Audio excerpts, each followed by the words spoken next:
Welcome to series explain chief of war episode 3। Episode 3 में कहानी के टेंशन और भी बढ़ गया है।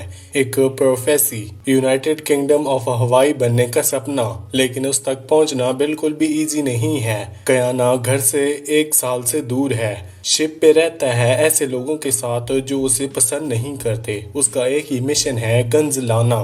पिछले साल उसने कैप्टन जॉन मेरस की जान बचाई थी, जिसकी वजह से उसकी अपनी जान भी बच गई जब वो पैसिफिक में कूद गया था खलील के वॉरियर्स से बचने के लिए। सिया लाइफ इतनी आसान नहीं थी। क्रू के लोग उसे उसकी स्किन कलर की वजह से नीचा समझते हैं, लेकिन उसे एक दोस्त मिला, टोनी। टोनी एक ब्लैक फार्मर स्लेव था जो रेसिज्म का दर्द समझता था। दोनों एक दूसरे को सहारा बन गए। टोनी ने कयाना को मस्केट चलाना सिखाया। अलेक्सा की ब्रीफली पहाड़ियों में कयाना ने पहली बार एक डियर को गिरा दिया। कयाना का गन्स के लिए क्रेज तब शुरू हुआ जब कहूमानों ने उसे बताया कि उनका पावर कितना डेंजरस है, लेकिन कयाना ने इन्हें थ्रेट के बजाय एक अपॉर्चुनिटी देखा। ये वेपन्स यूज करके वो खलील को एक्सप्लोजन्स को रोक सकता है। पहले उसने बैलेंस बिगाड़ दिया, अब वो अपनी गलती सुधारना चाहता है। नकोटा शिप जब जुम्बागा पोर्ट पहुंचती है, क्रू अपना मजा लेना शुरू कर देती है ड्रिंक और वुमेन्स के लिए, लेकिन कयाना सीधा गोस्मिथ के शॉप पर जाता है। पूरी आर्मी के लिए मस्केट्स मांग लेता है। टोनी हंसता है, लेकिन वो जानता है कि इन वेपन्स का मिसयूज पूरे कल्चर को खत्म कर सकता है। कयाना के लिए ये पैसा या ट्रेड का सवाल नहीं था, ये उसका पर्सनल मिशन था। हवाई में कौमानू अपनी जगह ढूंढ रही है। उसकी दोस्ती क्योवी के साथ बढ़ गई है। दोनों अपने दुख और कंफ्यूजन में एक दूसरे को सपोर्ट करते हैं। वो थोड़ा इंग्लिश सीख रही है जॉन योंग से, जो एक ब्रिटिश आदमी है और अब हवाईज के साथ रहता है। जॉन योंग कुछ लोगों का रिस्पेक्ट जीत लेता है, लेकिन सबका नहीं।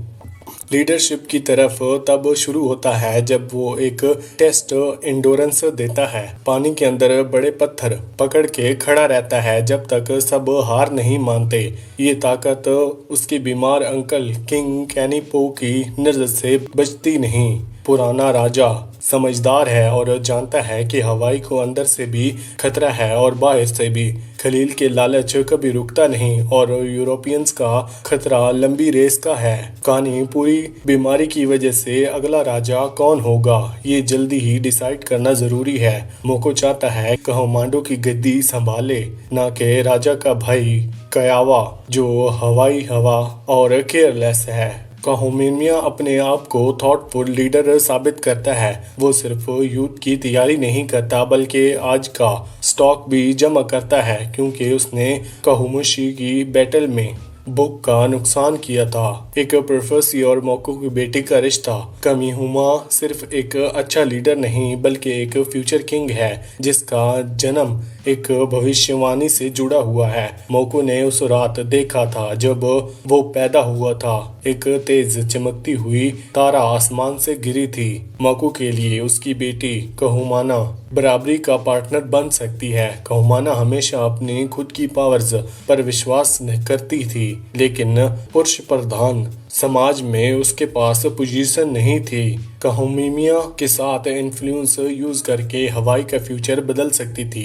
दोनों मिलके अनावश्यक युद्ध का सिलसिला खत्म कर सकते थे, लेकिन प्रॉब्लम थी। एक फ्यूचर ने कहूमो को कहा था कि वो कभी बेटा पैदा नहीं करेगी। उस कल्चर में बीवी की वैल्यू वारस देने से होती है, इसलिए कहूमानो को डर था कि कहूमिशिनिया उसे रिजेक्ट न कर दे। मोकू ने कह दिया, ये बात छुपा लो, क्योंकि तुम्हारा रिश्ता सिर्फ वारिस के लिए नहीं बल्कि कुछ बड़ा काम करेगा। दूसरी तरफ कयाना जिम्बाब्वे में पहुंचता है अपने लाल कैप और लंबी टोपी के साथ, जो सबका ध्यान खींच लेती है। कुछ लोग सिर्फ देखते हैं, कुछ बदतमीजी करते हैं, जैसे एक शराबी जो उसे पीकॉक बोलता है। यहीं पर वैन या वी नाम की एक हवाईन लड़की उससे मिलती है। वो यूरोपियंस के साथ रह रही होती है। कॉलोनी ट्रेडर्स के लालच देखा है। उसका सपना है हवाई लौटना, लेकिन उसे सयाना में एक मौका देता है पैसा कमाने का। उसका प्लान है कैप्टन डेनेरिस को हवाई ले जाओ सैंड लॉर्ड इकट्ठा करने के लिए। बदले में कियाना को बैंडोकन मिलेगी। कियाना के लिए ये डील पसंद नहीं क्योंकि वी की मोटिव लालच है जो उसे बिल्कुल पसंद नहीं, लेकिन वेपन्स की जरूरत उसे पूरा मना करने से रोक देती है। लालच सिर्फ वी तक नहीं, हर जगह है। मैली जो नुटका की क्रू का आदमी है, कैप्टन मैटिव के साथ मिलके हवाई के रेस्क्यूज लूटने का प्लान बनाता है। मैली का टोनी और कियाना की नफरत पहले से थी, लेकिन अब वो वायलेंट हो जाता है। जब टोनी उसका प्लान सुन लेता है तो मैली उसे बुरी तरह मार के बेहोश कर देता है। अगर कियाना से जल्दी एक्शन ना लिया तो टोनी मुश्किल में पड़ सकता है। स्टोरी के एंड जबरदस्त कॉन्ट्रास्ट दिखाता है। जम्बोगा में लालच और हिंसा का माहौल और हवाई में एक स्कार्ड शादी।